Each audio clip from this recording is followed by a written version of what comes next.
Hi, I'm Bernadette and I'm down at Newport Marina at Scarborough. Today we are going to be talking about using boat brokers and what's the advantage. We've got Anita Farine with us today from Farine Boat Sales. I think she's just waiting down by one of her boats now. We might go see if we can jump aboard. Hi Anita, how are you going? Hi Bernadette, pleased to meet you. Thanks. Now, do you mind if I jump aboard and we have a look? Come on and have a look. Thank you. And we have a chat, yes. Well, thanks for having us aboard. It's a beautiful day here. Couldn't think of anything better to be doing than sitting out on the back of a boat. That's for sure, yeah. Now, how long have you been in the business of boat broking? I've been selling boats for 14 years. Wow. Yes. And I've had offices all throughout Brisbane, but lately I've sold one business and went cruising for a while, and now I've got a smaller business. Just myself and my partner are doing that, so works good. Yeah, and what are some of the advantages, I guess, of using a boat broker? There are lots of advantages. The boat brokers, especially accredited boat brokers, Marine Queensland accredited boat brokers, the biggest advantage, I would say, they look after your money, because when you buy a boat you have to pay a deposit, waiting for the boat to be inspected and surveyed and sea trialed, and that the broker then takes care of that by keeping it on a trust account. And so what sort of like turnaround time would you have in terms of it when you obtain a boat and then? It depends. I've sold boats before, the same day that I've listed them, and others they might take a year or two. It really depends what sort of boat it is, how popular they are, and also mostly if there is a buyer just ready right then for that particular boat, because they're all different, you see. Yeah. I guess that would be important, matching the right buyer with the right type of boat. That's definitely another role that a broker has, because a lot of people, especially first-time buyers, they have no idea what they're getting into, and to give them a bit of guidance, what is a good boat and what suits their needs and their purposes, and what doesn't, it definitely helps them, become more aware of what to buy. It's very important. Yeah, you definitely seem like you've got the experience, you've got your sea legs. How did you first get into boat broking? Yeah, by buying a small brokerage, and then building that up and into a bigger business. And you've always been a boatie yourself. You like getting out there. I've sailed for well over 30 years, and I love it. Yeah, being on the water. Yeah. And your boats, do they come mostly from within sort of this South-East Queensland region, or do you go beyond here and obtain boats? I do a lot of local boats, a lot of domestic, any boat, from motorboats to barges, commercial boats to little runabouts and catamarans, monohulls. A lot of people contact me from overseas, because what happens is when they do cross the Pacific, they come here to Australia and they don't want to go further. They have to go back to work or family or whatever, and they ask me to sell the boat. Because especially I speak German and French, so the overseas people that need the language skills, they contact me mainly. And and because they're going back home, like this boat, these people, a family with 3 children, sailed out from France. They're from Paris. They had to go back to work. They leave the boat here. I look after it. I make sure it's nice and clean and everything works until the buyer is ready to go ahead and buy it. And then, of course, what comes afterwards is all the paperwork as well. As a broker, I know what's needed to do for the insurance, what's needed to do to get the boat deregistered overseas and registered in Australia and imported and all of that. So you're a good person to know. Yes, that's right. You're the boats, that's it. Yes, yeah. What do you think is your favourite type of boat, especially in the environment we're here in South-East Queensland, or what do you find is the most popular sort of boat that you're dealing with? Oh, there's so many different ones, and of course I'd say for people that work full time and are really stressed for time and still want to take the family out in the bay, a motorboat is not a bad idea, even if they're sailors. But the advantage with the motorboat is they're quickly out on the island, on Moreton Island or Stradbroke Island. For the people that want to go cruising up and down the coast, a sailboat is good. some like monohulls, some like multi-hulls. That's just a personal preference. What's the most, you said you've sold a dealt with barges before. What's the most interesting or different type of boat you think you've had to deal with? Oh, gee. Probably the barge, that's a bit unusual. Yeah, it is unusual, yeah, but when you've done a few, it becomes a habit too. And houseboats and some boats get a new life, some are really, really run down, and it always pleases me when someone buys it that fixes it up and gives it a new life before it goes completely downhill. And some are in top condition, like this one, and there's something, and the person that's buying it is very happy and goes off sailing. Yes, yeah.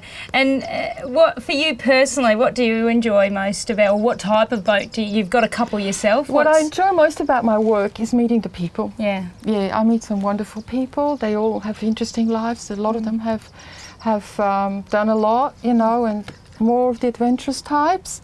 And the boats, of course, I like them. I'm a sailor myself, and I do don't mind looking after them, and they're all different. So I have a lot of variety in my work. It's not, it's not never the same day twice. Yes. Yeah. What's the longest trip you've done? Like been out on my the sea? longest passage is 1,000 miles, 1,000 nautical miles. Yeah. And that was what sort of journey distance was that was from Vanuatu to Bundaberg. Okay, that would have been very interesting.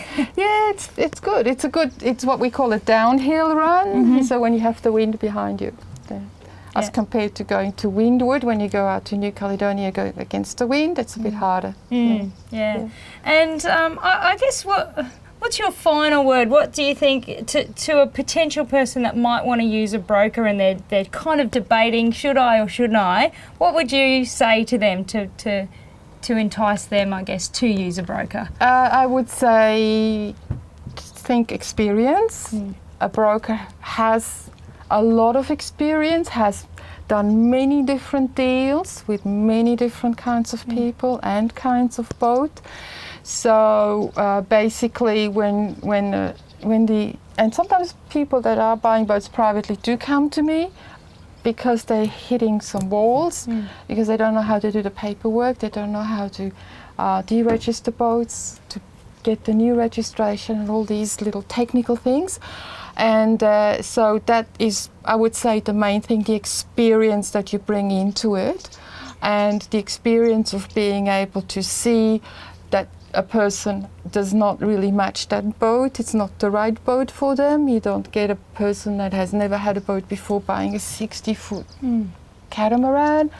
They just have to learn maybe with a smaller boat first and then increase. So all of that, Yeah, well, you're definitely very knowledgeable and obviously very passionate about your boats and boating. So thank you so much for your time today. It's a pleasure. And perhaps we might get the chance to have a little bit of a look around. Yeah, go have a look around. Beautiful. We'll do that. We'll go on the deck and then I'll show you a few things. Fantastic. Yeah.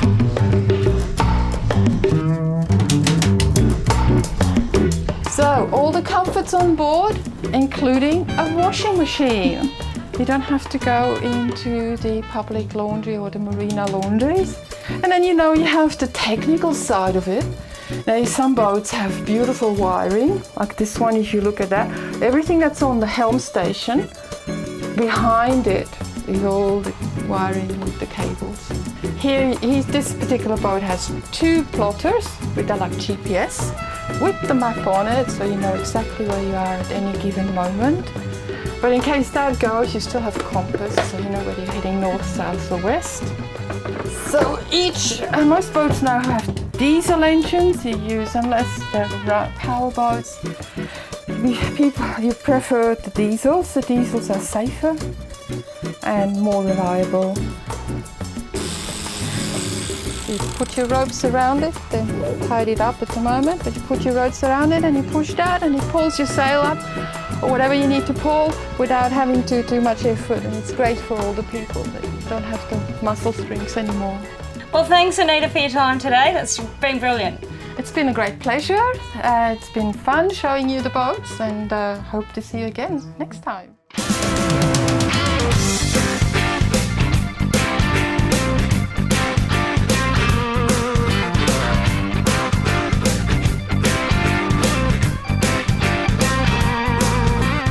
Yeah, so the rig we use is a paternoster rig. So where you've got the sinker down the bottom and the hook up the top, just like that. And then you get your wide mouth hook. That's the hook you want to use.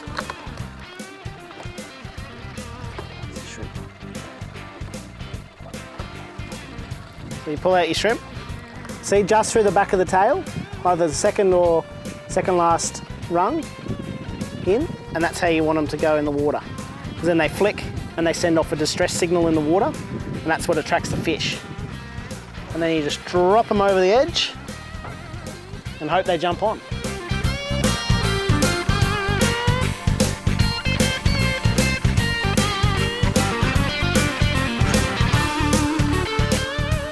Also works well sometimes is unweighted baits with the shrimp. You just have the hook and then you let it swim down around the snags and to where the fish are. So you don't always need to use a sinker.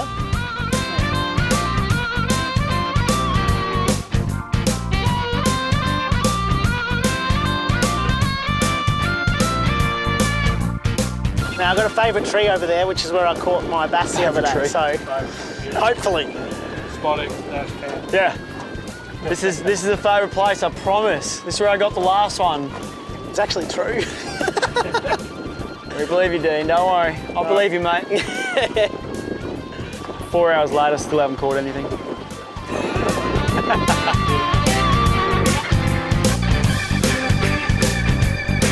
Better be good.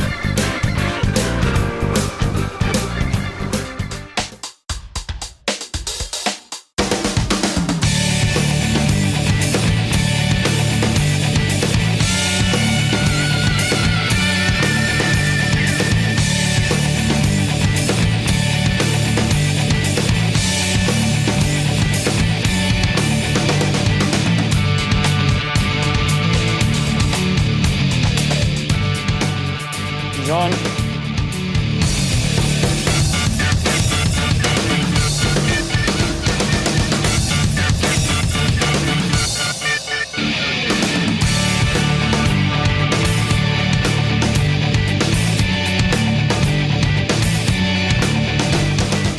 got a beautiful Australian bass. He's only about 25 centimetres, so not quite legal, but this is the target fish for this dam. That's what you want to get.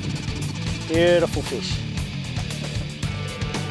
Yeah, so we'll put him back and hopefully there'll be some bigger ones out there soon.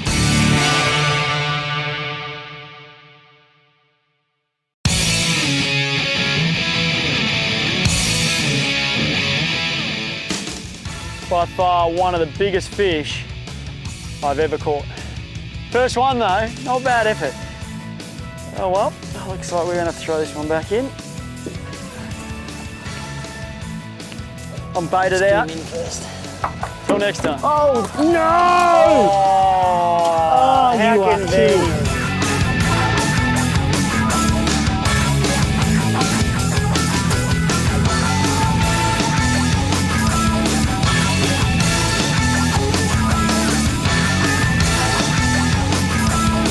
Another spangle.